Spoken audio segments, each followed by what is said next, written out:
Time now for the voice of the land on the Big Play Network with your hosts, Kevin Arnold and Always Positive Jay.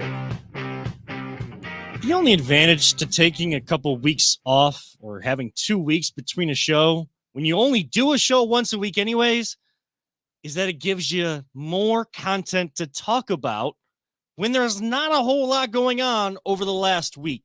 So we're going to catch up on all of it. We're going to talk Cavs as they hit the stretch run starting tomorrow night.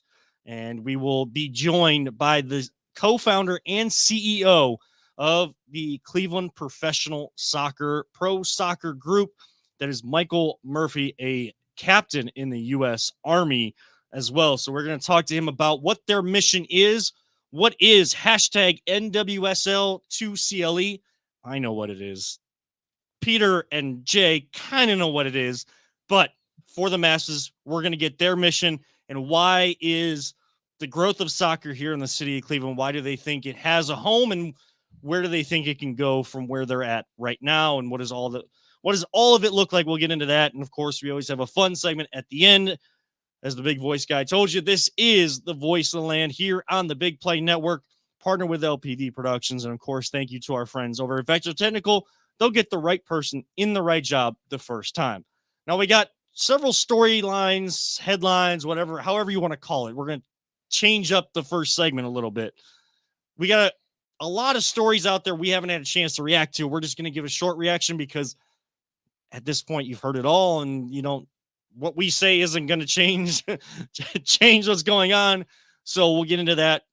Second segment will be Cavs because, again, they're the team that's actually playing right now. In case everybody forgot, there's basketball actually being played in this town right now and baseball reported to spring training. So those teams are actually going to be playing, unlike the football team that still doesn't play for another 8 months.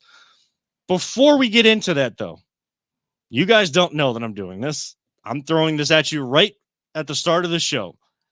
If you've tuned into the show a lot, you know that I am not very good at remembering certain things, especially providing my friends here on the show with some home cooking. A fresh batch of jambalaya, my grandmother's recipe, her side of the family, the Marquette side of the family. That was my late grandmother's maiden name was Marquette. They were Creole, Cajun descent. Course, roots in Louisiana, and that's kind of the food. I have a lot of different roots everywhere between my parents and their families, but that's kind of the roots that I connect the most with. And we have our own jambalaya recipe. A fresh batch was made Super Bowl weekend, as is tradition in my family. Yes, a lot of people eat wings, they eat pizza, they eat the traditional stuff. My family is eating jambalaya and fried chicken from KFC. That has been a tradition for a long, long time. Now, it doesn't have any rice with it. All you really need is just like a minute rice, like those little packets that you get, Uncle Ben's or whatever. I got tons of rice. Yeah. Right. So you just heat up the rice and, of course, let this thaw out because it is frozen. I made sure it was frozen because it wasn't going to last in the fridge. So I have, as I pull out a bag for those that are only listening to the audio on Google, Spotify, or Apple, I have a meal for you, Jay, and nice. I'll hold it over here, Peter, because I'm not going to reach across all the cameras, but I have a meal for you to try as well. I appreciate that. And we'll get a review on the show after they both eat it. I'm not saying you have to have it ready by next week, but it'll be gone by next week. Don't worry about that. But it's a nice little taste of the home. Appreciate cooking. it. I'm glad you lived up to it finally. Yes, got us our food. Thank Jana because she reminded me before I walked out of the house. Yeah, this wasn't on you. It was definitely Jana. Yes, you forgot it in the car almost. So yeah, I did. I forgot to bring it. I forgot I even had. I walked out of the house, I had nothing. So I'm remembering I had nothing. Then I had to go back in the house. Yeah, only 2 minutes before our show starts. Oh, Kevin, I forgot something in my car. But it worked out perfectly because I was able to surprise you. Yeah, it was a nice surprise. Definitely a nice surprise. So let me know what you think. Honest opinions here. I don't really care because I'm not the one that made it. I can already tell you there's one problem with it. What? It wasn't enough. I know. Well, we have more in the freezer at home. So I give you a little taste. You got to leave them wanting more a little bit. Yeah. It's like a tease. What we call a tease. A little tease amount. This is how he's going to get you to come over for the next Super Bowl. He didn't invite me to this one. Well, it's both of my aunts were kind of on the IL during. Oh, Yeah. One aunt fell in a dark parking lot Ooh. because like they had turned the lights off in a parking garage when she was shopping and fell off of a curb. And the other one had still been dealing with something where she had fallen as well. So I'm just staying back over here. Then it doesn't even sound Doesn't safe over there.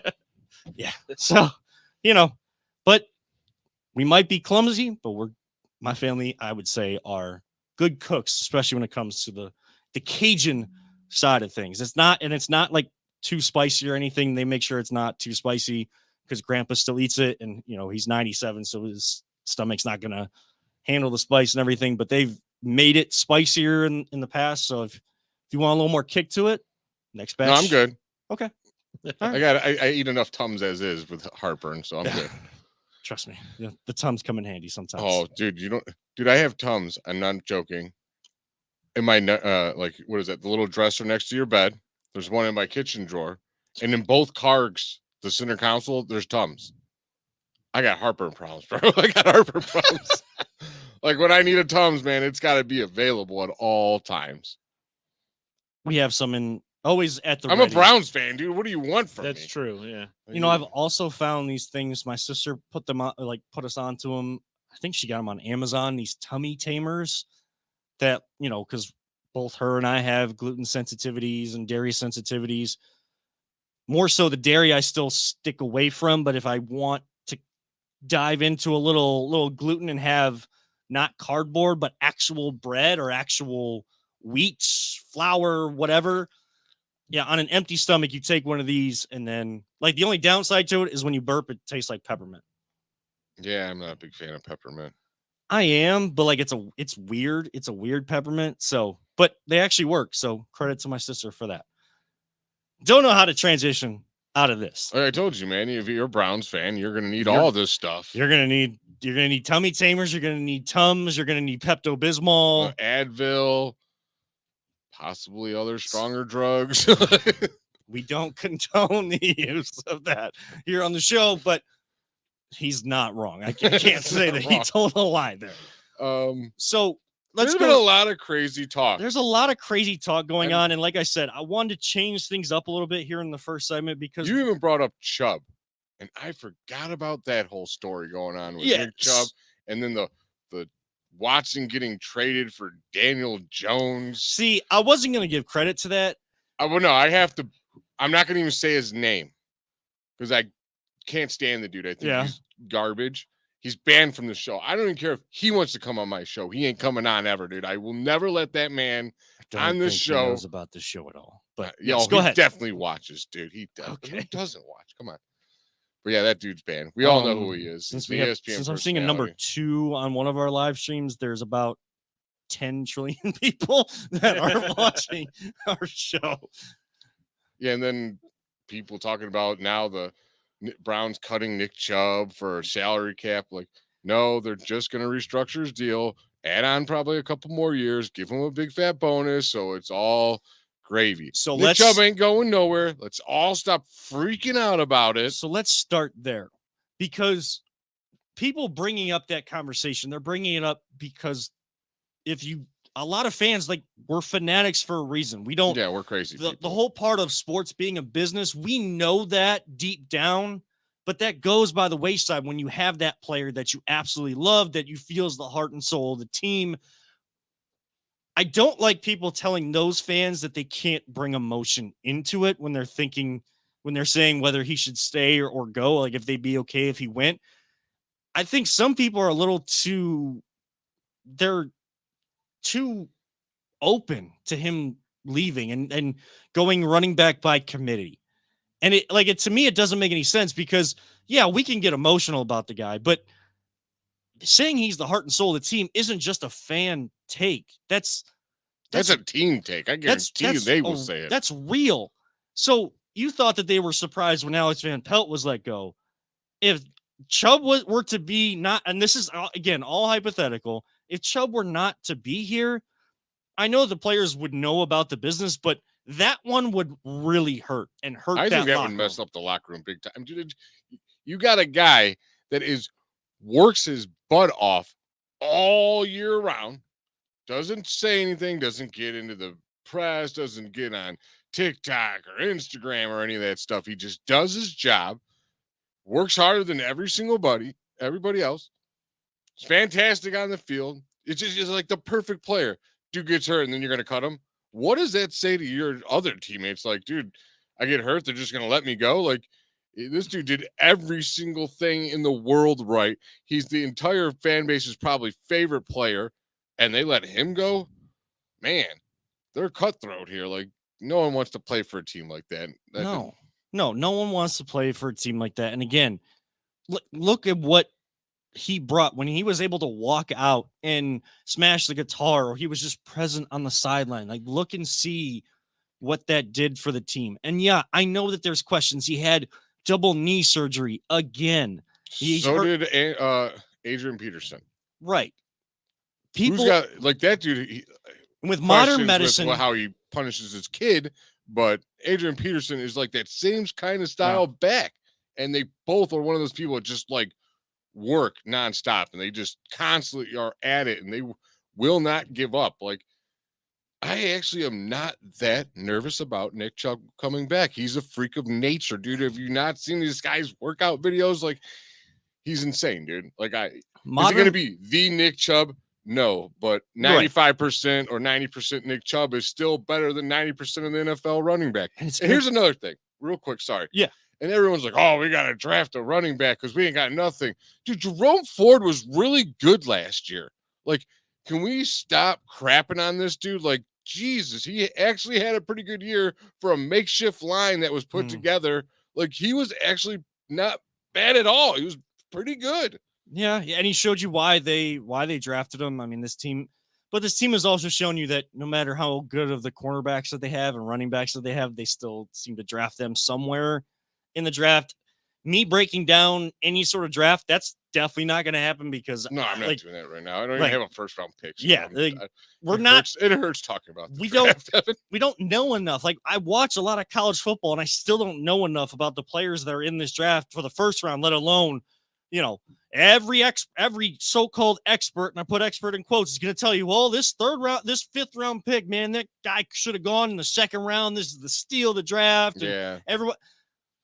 This is why we're only spending so much time on the Browns, because it is the offseason. Is the draft combine coming up? Yeah, they're going to have to do a deep dive into these players because, again, their first pick isn't until the second round if they actually keep it, which they haven't done. They've made us wait longer and longer. Can we do a draft show again when we get we have to do a draft show again when we did our first round pick back. Oh, yeah. That was so fun. Yeah, we'll do that. That was a blast. Yeah, we had so many guests on there and everything. We'll do that again. That was a lot of fun. We have like a year and a half to plan for that. So awesome. You know, perfect. We got plenty of time. Awesome.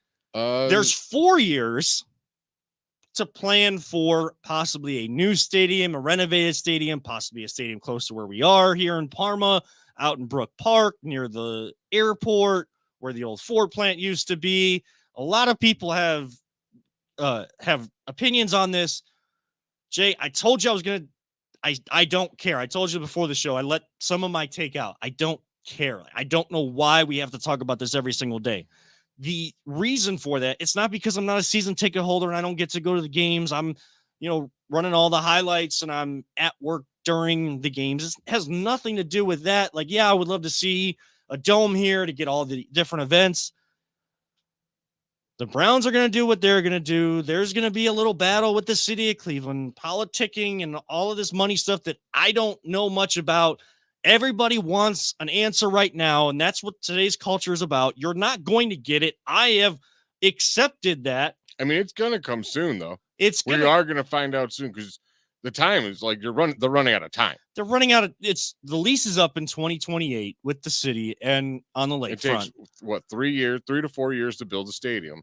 So that's why it's getting talked about now. I understand why it's being talked about, but it seems like something that we're just trying to pull at straws to talk about it every day when there's actual teams doing actual things here in town. And again, the Haslam's are going to say something at the owners' meetings. So that's going to be the next thing. Then whenever the mayor talks about it again, like we're just going to keep having these conversations. It's going to come down to the last minute, like all of these things always do. So whatever is decided at that last minute, I will react then. I don't know if it's going to be moved out of downtown Cleveland or if they're going to use that plot of land for something different. It's a soccer stadium. I don't know. I'd rather talk about the building of a soccer stadium, which we will do with Michael Murphy later on in the show, instead of a new football stadium. Yeah, do I drive past the football stadium every day and I see like rust on it and like already breaking down and things? Could it be renovated? Could we use a new one? Yes. Like, we're all saying the same thing. We're just saying it over and over and over and over and over and over again, just to keep football, American football, at the forefront of the conversation. A lot had to do with that whole Brook Park land buying or possible right. buy. And it's like, a tactic. It's a ploy. Like, I'm not saying that they're not real about it, exactly. but it's like if it's a tactic, bargaining then they chip. don't want to buy it at all. Right. But is it also a bargaining chip? Of course it is. But it's more of, I think, a contingency plan. And the fact that they could buy so much of that land, like it only takes, I think, like 50 acres to build a stadium or something like that. And they got 176, I think it is. Like, it changes everything that they can do.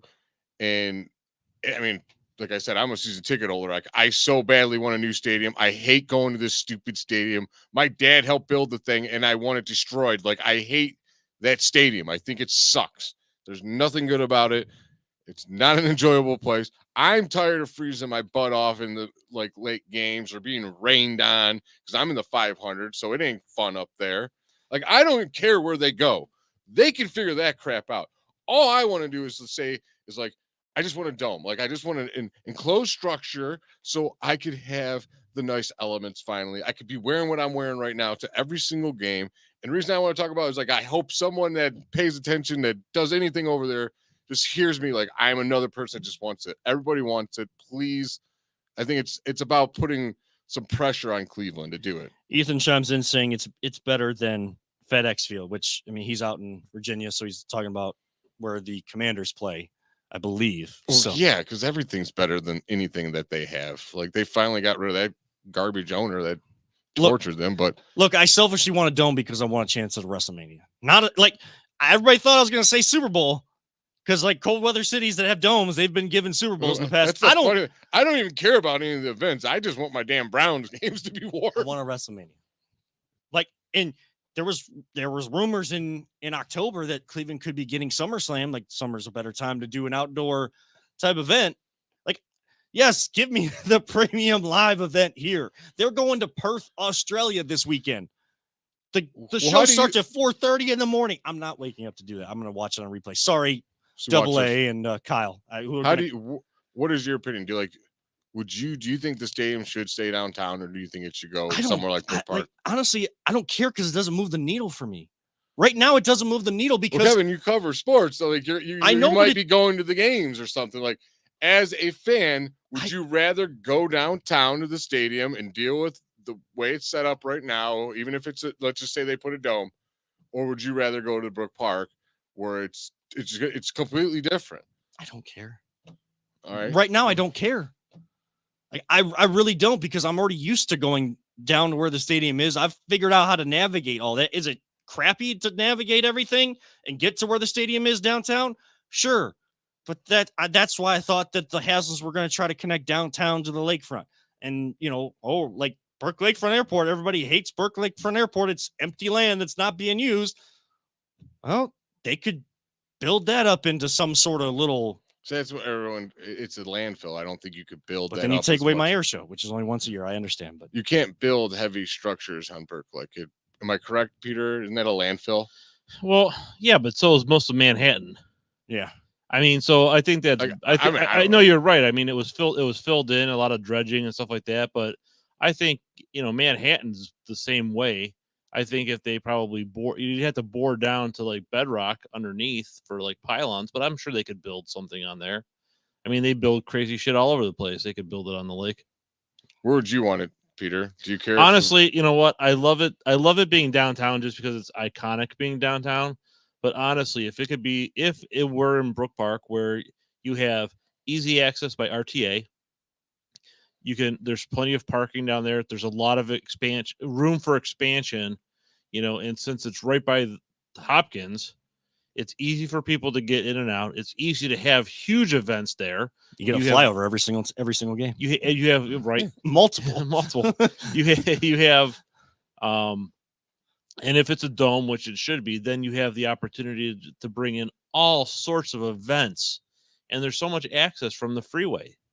I mean, it's just a better spot because right now the only freeway really that's there is really Route 2. I mean, because 90 dips by Dead Man's Curve, which they pretty much shut that down. They shut it right. Everything closes like back to 55th at 10 o'clock in the morning. Yeah, so 1 o'clock game. So it's like it just makes it's a mess. And it's always like the mess is always going to be there when there's actually definitive stuff going on. We'll have a real conversation on this. I think we spent more time than I was even expecting on this. Here's one thing I did want to say about this, though. I'm so sick of the tired argument that the cold weather games give us an advantage. It's cold. No, it doesn't. No, and this stuff, the stats prove that it doesn't happen. What? These warm weather teams come up here and whoop our ass all the damn time. Second, I go to all those damn games. I see when the weather's terrible, that stadium does not fill up, dude. Right. They do not. A lot of fans do not like going in really cold weather or rainy weather. They will if the team wins, though. They will if the team wins. We were winning this year. We had look at our home record. Our home record this year. We lost one game, and I'm telling you, at the end of the season, when it was freezing cold outside, that place did not pack. The Jets game did because it was like a special occasion. But even then, I still bet people were like, oh, I'm just going to watch from home, or they sold their tickets or whatever. And some Jets fans maybe got, I don't know.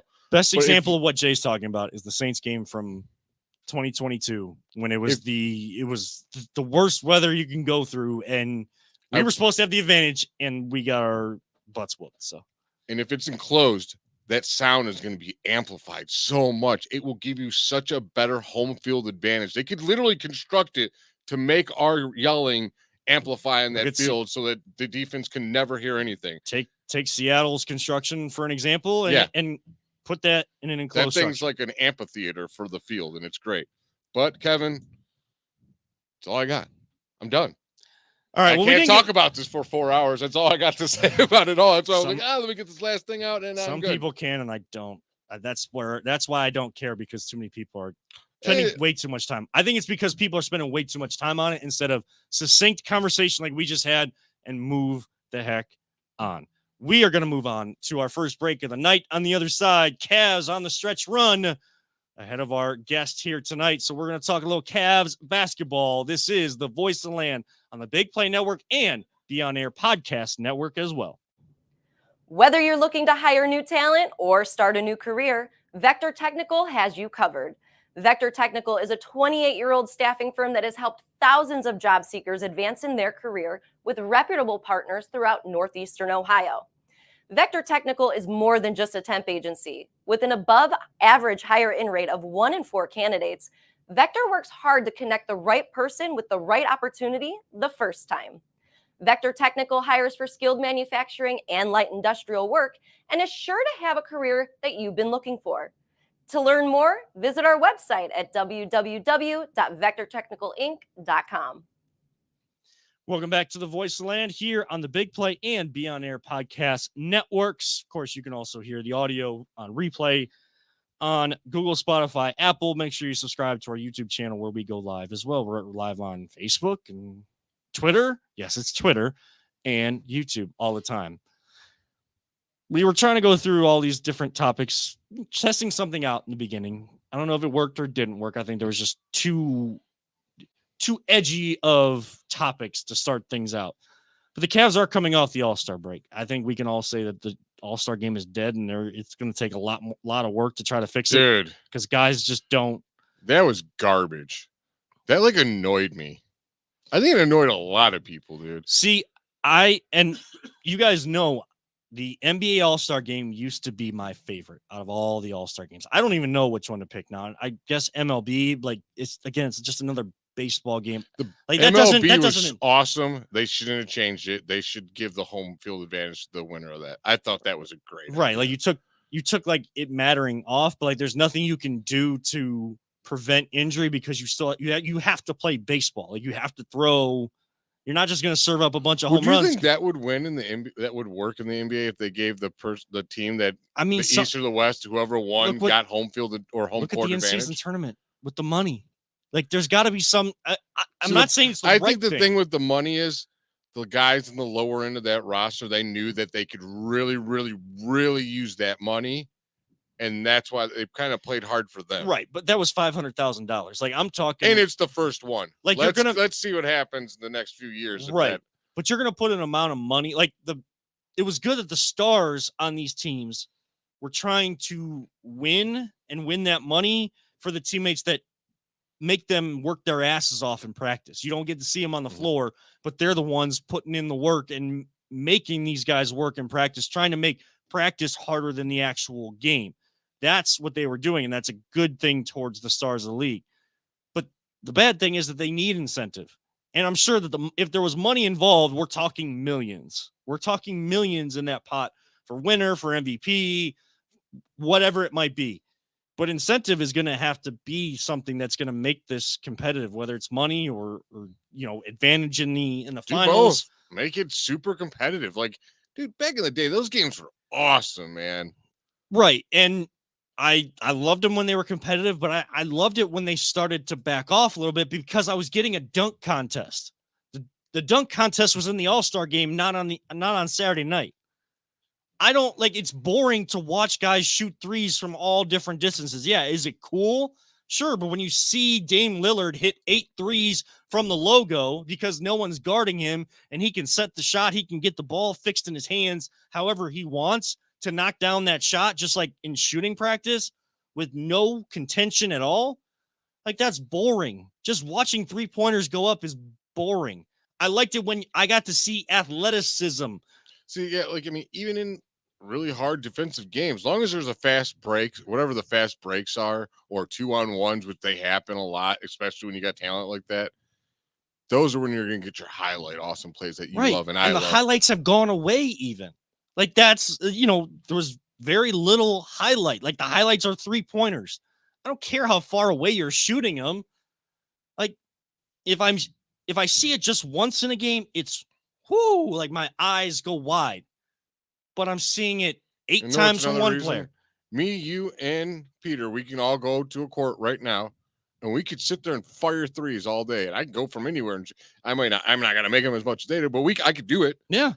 Now, can we go and throw the ball off the backboard and dunk it? Nope. We want to see what we can't do. Let's table the NBA conversation. Let's hit our second break of the night because our guest is waiting. So we're going to hit our second break of the night. And on the other side, we're going to talk to co-founder and CEO of Cleveland Pro Soccer, hashtag NWSL2CLE. What does that mean? He's going to give you all the information on the other side. This is the Voice of the Land on the Big Play and Be On Air Podcast Network. Are you struggling to hire the right talent or maybe even find the right career? Vector Technical makes it easy. Since 1992, Vector has provided Ohio employers with a reliable process for hiring and have helped thousands of job seekers advance in their careers. Vector Technical is more than just a temp agency. We invest time to get to know each client and candidate personally. Vector places people in job opportunities that they are truly excited about. Interested in learning more? Visit our website at www.vectortechnicalinc.com to see a full list of our current job opportunities and to find out what Vector Technical can offer you.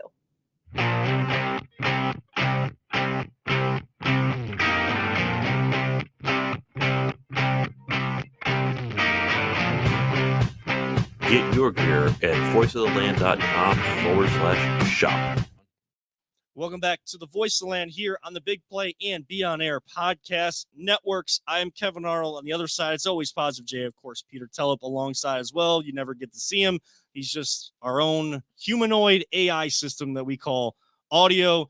And joining us now via Zoom, it is the co-founder and CEO of the Cleveland Pro Soccer Group, trying to bring a women's professional soccer team here to Cleveland, trying to help expand the game, make it more accessible. He is U.S. Army captain, and thank you for your service, Michael. It is Michael Murphy. I always have to say thank you because my grandfather was in World War II and taught me what it means to be a military person.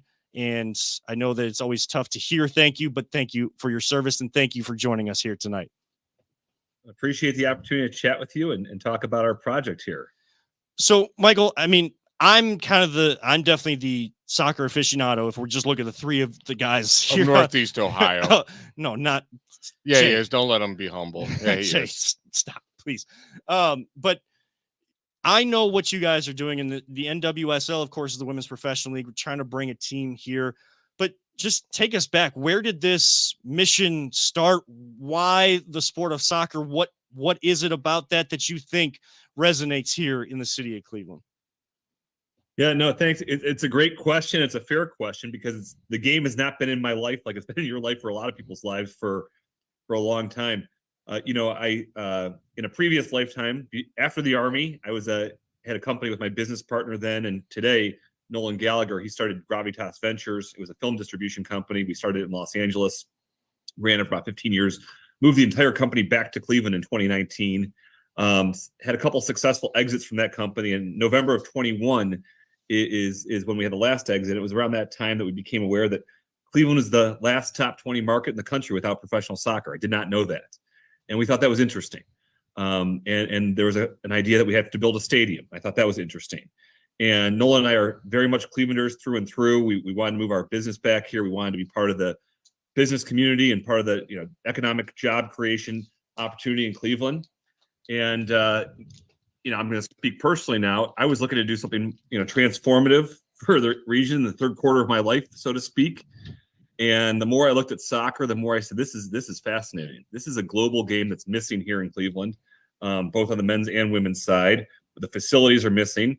And, this country is about to see the biggest growth in popularity in soccer it's ever seen, with the World Cup coming in 26, likely the Women's World Cup in 27 or 31, and the Olympics in 28, where, women's soccer is always a marquee event. So, we said it's a good opportunity. We did a lot of diligence on various leagues we could join. We're thrilled that we announced in November of 22, MLS Next Pro being able to come to Cleveland. But at that same time, we knew that the bigger get, candidly, would be to bring an NWSL club to Cleveland, the 16th team. And so we've been squarely after that. But, long term, I think it's going to be a great for Cleveland to be in the mix, to have a seat at the global game that is soccer, especially what this country is about to go through. And I don't want us on the sidelines for this. And I just see it as a huge opportunity. And, it's a huge opportunity, again, to bring an NWSL club to Cleveland. It would be the 16th team in that league. I not only think of that league as the best soccer league, women's soccer league in the country, but I think of it as the best women's professional sports league in the world. Well, that was my next question. I had a couple questions.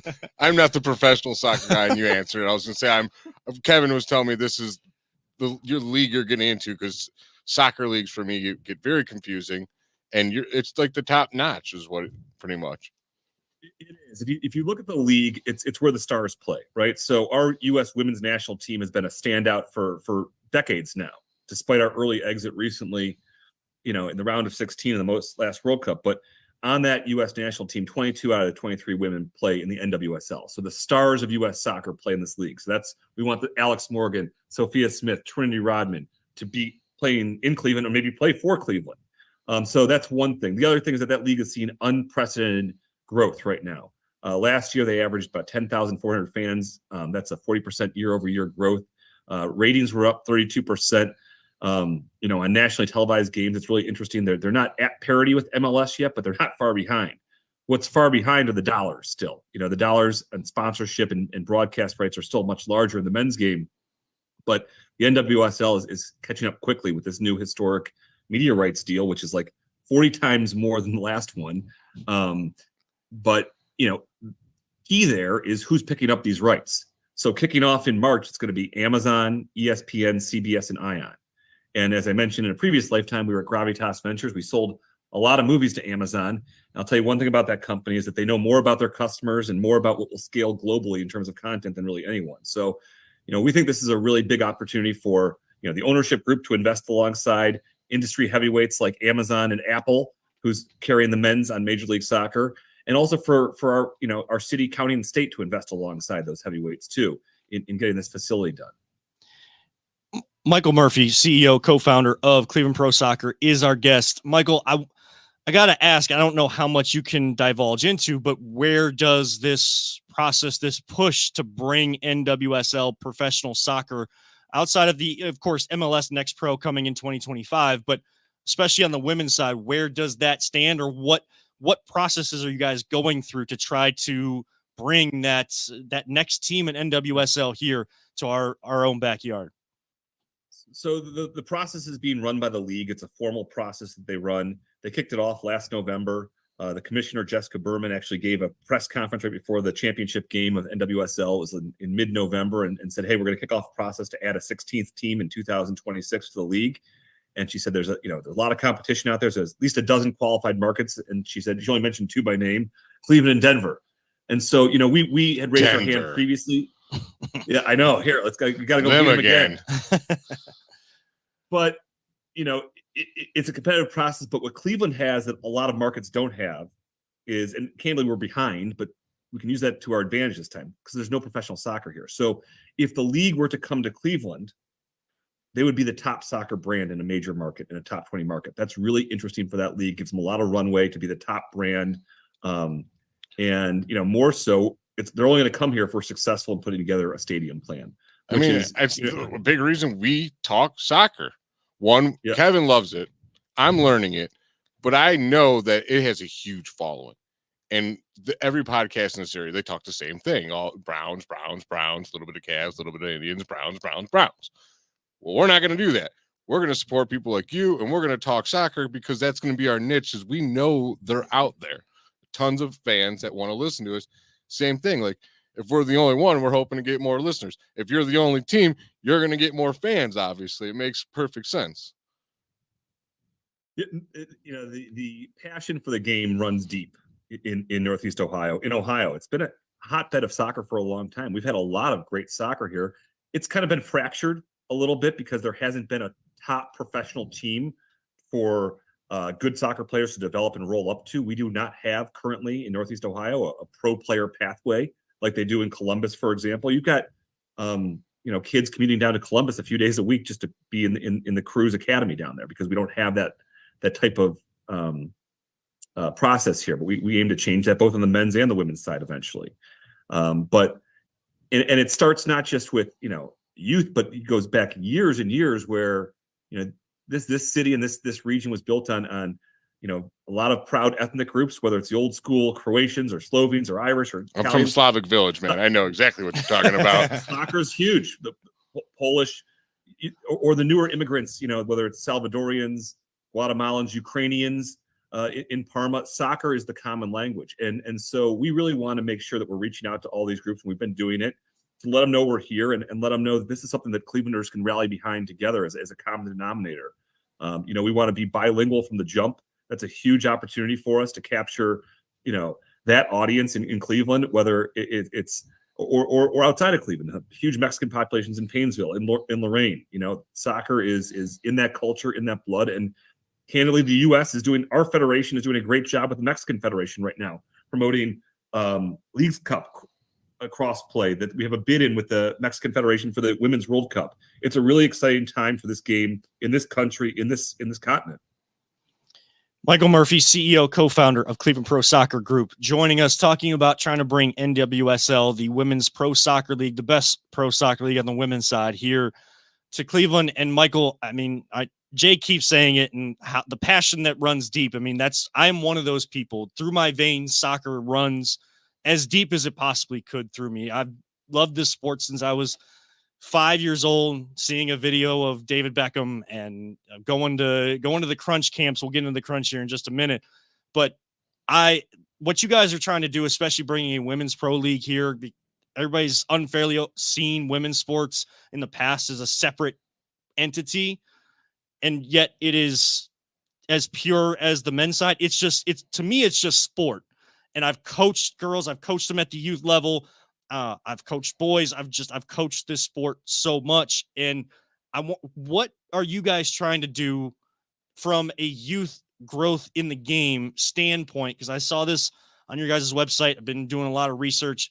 I know you guys want to make it more accessible to the youth and stuff. How are you guys trying to use this platform to also grow the game on the youth side? Sure. So, and that's one of the things, as I mentioned, I reached out when I first started looking at this. One of my mentors and my theology teacher from 30 some years ago at St. Ignatius, Mike McLaughlin, has grown, arguably one of the better programs in the country for high school boys soccer. And he helped me a lot understanding the game and the leagues and youth and accessibility. And that's always been a thing for him, is accessibility. And, I'm going to paint with a very broad brush here for a second. Soccer in this country has historically been a white suburban sport. It's not that way anymore. Look at our national teams. It's very diverse. There's still an accessibility issue. And one of the things we want to do is close that gap by doing what's happening around the country. The U.S. Soccer Federation has a goal to put 1,000 mini pitches into this country. Think of a mini pitch as a small soccer playing area, like on a harder surface. Futsal can be played there. And, until 3 or 4 months ago, we didn't have any in Cleveland. Now we have the first one over at Urban Community School at Refugee Response. They're actually now called Resource. We've got 2 more coming online with partners. Black Players for Change is helping these as well in the city of Cleveland. But we want to do more of those as part of this. But also then, just reach out and let the have had a lot of success just reaching out to clubs and letting them know what we're doing and why their support is important. We have this Back the Bid campaign going on right now. And that's us being very public saying, hey, we're Cleveland, we're here, we want a club. And the Back the Bid campaign is all about showing the league that there's real demand for this product here in this market, because it's going to be a competitive environment. Last time this process went through, there were 82 different markets or 82 different groups that were vying for a couple of spots.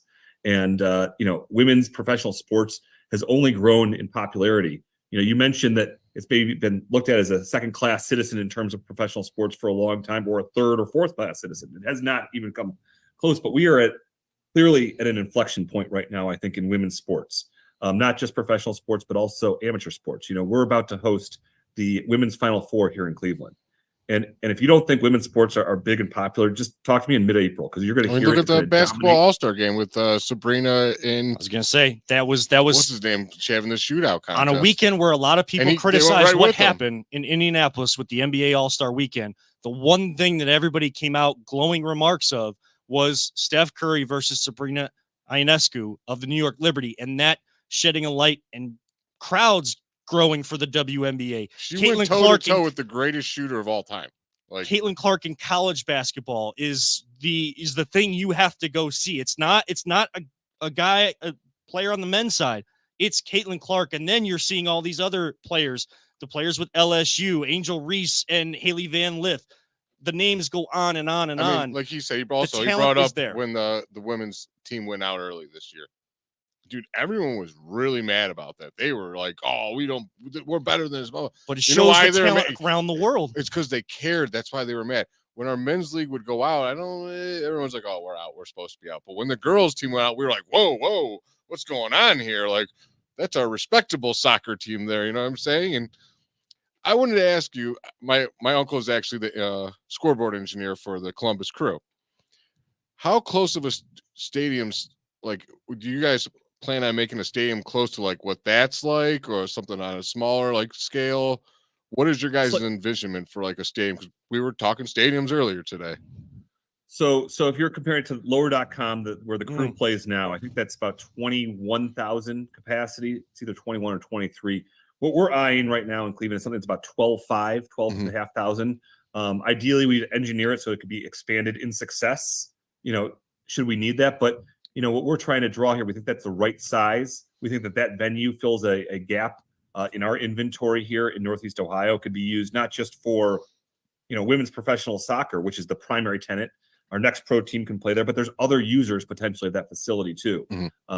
Whether it's high school or college sports or concerts or things like this. So we can really use it, for as many play dates as possible. Yeah, I mean, and Cleveland State right there in the heart of downtown. Krensler Field is one of those staples, landmarks at Cleveland State and in the city of Cleveland. But to have a stadium like that with good programs on both the men's and women's side at even a school like Cleveland State, using that and drawing more and more people, I think, and creating tournaments and being able to end tournaments there, I think is a huge thing. Michael Murphy. And I'll give you Yeah, one go ahead. example. I was just going to say, with Cleveland State, for example, they have one of two D1 men's lacrosse teams in the state. The other one's at Ohio State. And so every year, almost, Cleveland State plays Air Force, Notre Dame, Ohio State, always on the road. We don't have a facility here in Cleveland where they could play a home game. So that would be kind of cool in the future to be able to host ND right here in downtown Cleveland and men's lacrosse. Things like that. And I love you talking about that because, our conversation, I know the conversation recently has been around Brown Stadium, the football stadium that we care about here is the, European style of football, the original style of football that is soccer as it's known here in America, and a stadium for that, but a stadium designed to have multi-purpose with it already instead of having it so closed off and just putting it up to put it up. I think it's great you guys are having these conversations about a stadium that can have expansion and can have multiple uses and open up avenues for not just soccer here, but other sports and other things here in the city of Cleveland. Yeah, you look at the MAC, for example. They're going to be hosting their Final Four at Rocket Mortgage Fieldhouse, a neutral site for that conference. It draws a lot of people. The MAC has women's soccer. The MAC has women's lacrosse. That's an opportunity for them to potentially host in a neutral site, and it's all about creating economic impact downtown too. Yeah, I was just going to say that is a lot of tax dollars that'll help Cleveland a lot. Yeah, and that's what City of Cleveland is looking for. Michael Murphy, the CEO, co-founder of Cleveland Pro Soccer Group. You talked about back the bid. That's kind of the push right now. So want to give you a chance to kind of talk about how other people can get involved. I would love to be as involved as possible with this because soccer is where my roots are, especially calling the games now with the crunch. Those were the only games my family could afford to go to. And we only had professional indoor soccer. Imagine kids, whether it's boys with the MLS Next or girls seeing an NWSL team, actual professional players they see on TV, seeing them more regularly right in front of them. How can people get involved to make this push to back the bid and make Cleveland the standout and that NWSL just cannot ignore? Sure. So the back the bid effort is, again, showing demand for the product here for the NWSL to be in Cleveland. And so the idea is that we're trying to get a team in 2026. And so for $26, you can get the back the bid t-shirt. And it's part of our loyal CLE. You also get the social media assets. You get on the mailing list, and then you get an opportunity to pledge tickets. You don't have to pay for tickets, but it's like, if I were to get season tickets, I might get 2, or I might get 4 for my family or something like that, to give us a sense. And then we can go back to the league and say, look at how many tickets we have pledged already for a team that doesn't exist in a stadium that doesn't exist. And that shows real passion. And it's, the back the bid campaign has been, growing steadily throughout since we kicked it off last year. And I think some people, started to say, what is this? But it's starting to feel a little bit more real. On February 3rd of this year, we had, it was National Girls and Women's Sports Day. And serendipitously, that was the same day that the Ohio House of Representatives passed, a bill with their new capital allocations. And there was one line item in there that said Cleveland Women's Professional Soccer Stadium. And so that's real. And it's great that the state came in first, even before kind of the city and the county. We're working very closely with this public-private partnership. It's going to be, 3 legs of the stool: the state, the city, and the county. We all have to kind of get on the same page as to how this can come together. But it's great that the state kind of came first because, we spent a lot of time saying that this is really Ohio's team. And, candidly, funding for, women's professional sports venues has been not only underfunded, but it's been non-existent, really. And so this is an opportunity for an equity play, and it's very, reasonably, it's a reasonable investment for our region. So make sure you guys head on over to, I believe is it clevelandprosoccer.com? Yes, I should give you the clevelandprosoccer.com. You can sign up, click right there. Have your friends and family join, take pictures with yourself. We went from zero, it's a startup essentially, right? So we went from 0 on social media to, it's out there, and it's an important part. And we're doing as much as we can to show that the passion, and show people they have an outlet for this passion that you share with them. Absolutely. Yeah. I know that there's plenty of passion that, mirrors mine, or he's even deeper than mine. I'm never going to say that I'm not going to say what Jay said, that I'm the soccer aficionado for Northeast Ohio, but He is. The passion, I am not the only one that has the passion run deep. So go over to clevelandprosoccer.com, back the bid. Let's show the NWSL, that this city needs soccer, can use soccer, and of course continue to help build the youth leagues and the developing young players and showing them that we care and that there can be brighter days ahead with seeing some professional players, some of the best you've ever seen right here in our own backyard. Michael Murphy, CEO, co-founder of Cleveland Pro Soccer. Thank you so much. We would love to have you keep coming back on as progress is made. And we definitely back the bid here at the Voice of the Land, and we will support any way that we can, and hopefully can stay in touch with you as well to see if there's anything individually to get involved and connected with you guys to keep helping push this and push the initiative of soccer here in our city. Really appreciate the opportunity to come on. I'm encouraged by interviews like this and the support that we see out there. Long term, I think that this bringing soccer to Cleveland and building the right size stadium can have as big of an impact on this region that the Rock Hall's had over the last 30 years, over the next 30 years. And so that's what we're talking about here. That's the opportunity that we're talking about. It's an opportunity for Northeast Ohio and Cleveland to be first public-private partnership in the country for a stadium built for women's professional sports. That's not a Cleveland.com story. It's not a Scene story. That's a Wall Street Journal. That's a New York Times. That's an NPR story. And that's, a great feather in our cap. And we'll be a template for the league as they continue to grow. So it's another reason that we ought to be, really charging forward on this. But again, appreciate the time and the opportunity. And yeah, we'll absolutely keep you updated. Absolutely. We'll keep in touch and keep bringing you on. There's no better place. I might be biased in saying this, but there's no better place to do all of what you just said through the Wall Street Journal, things like that, to make those first than right here in the city of Cleveland. Michael Murphy, thank you so much for taking time tonight. We look forward to talking to you again, and we will definitely stay in touch. Thank you for coming on the show here tonight. Thanks, guys. That is Michael Murphy, CEO, co-founder of Cleveland Pro Soccer Group. On the other side, one final segment to go on the Voice of the Land, on the Big Play, and Beyond Air podcast networks. Are you looking for a career in manufacturing? Vector Technical has you covered. Vector Technical is a 28-year-old staffing firm that has partnered with some of the biggest and the best companies throughout Northeastern Ohio. The recruiters at Vector Technical will coach you through the entire job process and will help you land an opportunity that you are truly excited about. Vector does not add any additional fees and offers benefits as well as free online skills training through Penn Foster. To learn more, visit www.vectortechnicalinc.com and make sure to check out our job board to see a full list of our current opportunities and apply.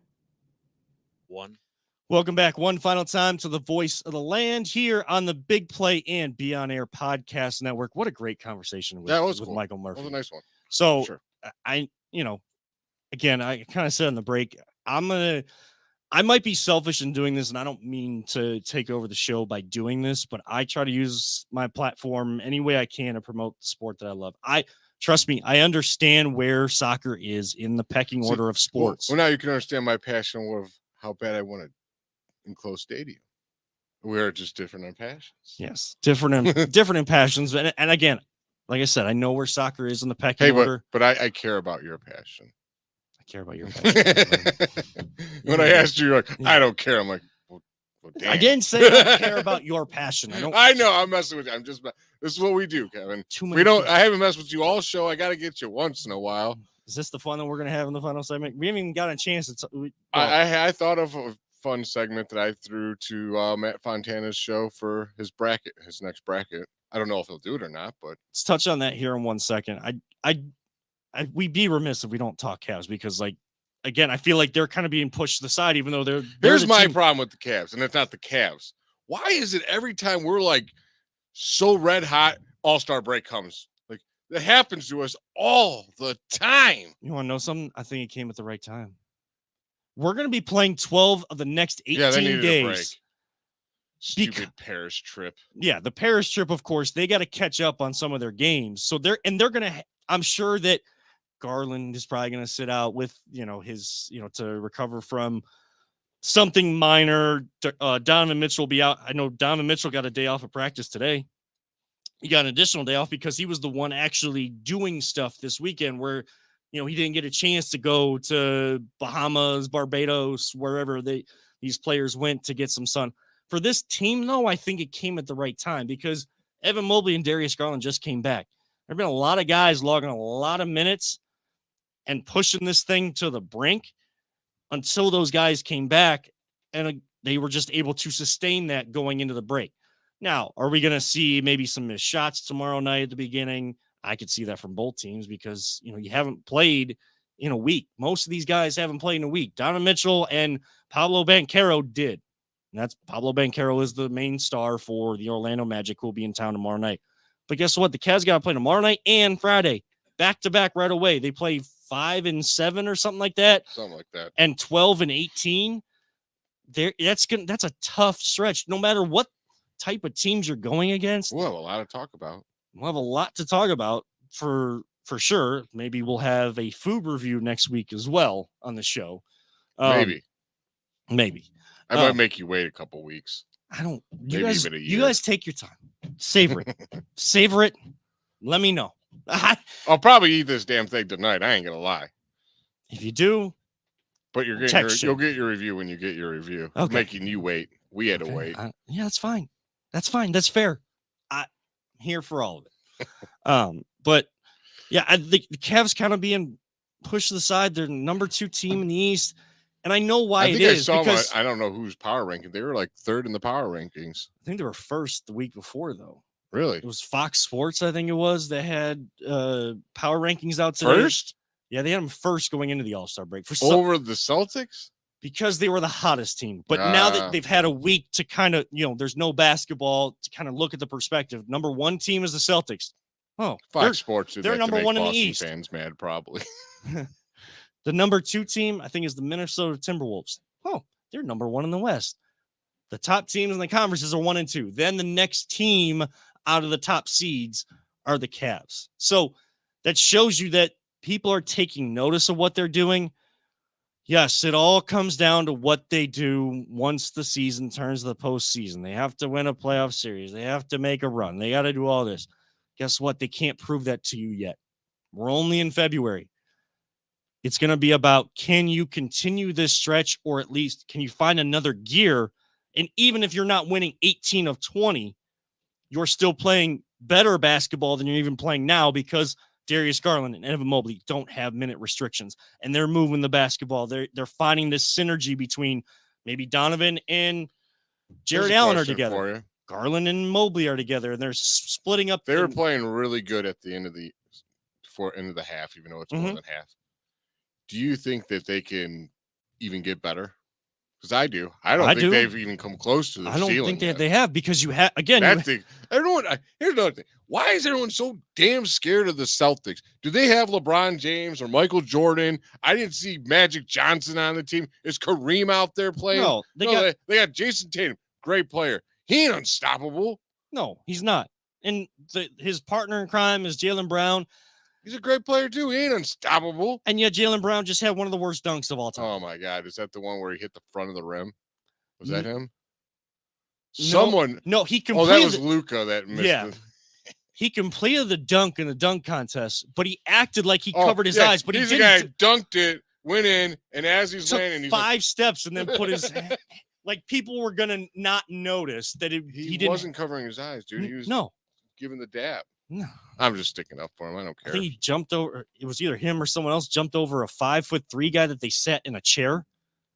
Yeah, and then that other Mac dude comes out and jumps over Shaq. That was sweet.